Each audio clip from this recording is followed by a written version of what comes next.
у нас проблема с анестезиологами, реаниматологами, с инфекционистами, с узкими детскими специальностями, детская эндокринология, детская кардиология, детская психиатрия очень востребована, детская неврология.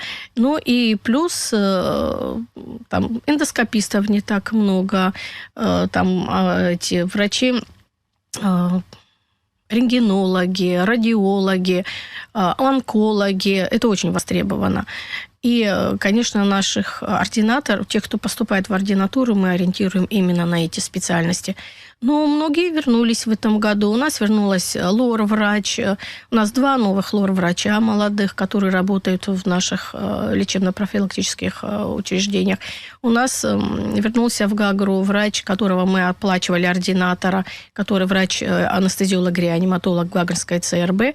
Понемножку. Не могу сказать, что все хорошо и быстро возвращаются, но процесс возвращения и обустройства на работу идет. В этом году поступившие в различные вузы медицинские Российской Федерации по линии Минздрава составляет 9 человек.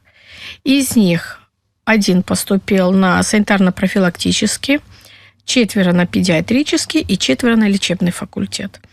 Для нас очень важны санитарно-профилактические, потому что специалистов в этой области у нас максимально мало. Вот. Что касается ординатуры, значит, в ординатуре сейчас у нас 14 человек. Вот. И специальности в ординатуре тоже для нас наиболее востребованные. Это анестезиология, реанимация, инфекционные болезни, педиатрия и неврология, инфекция, дерматология, аллергология, иммунология, ну и другие специальности.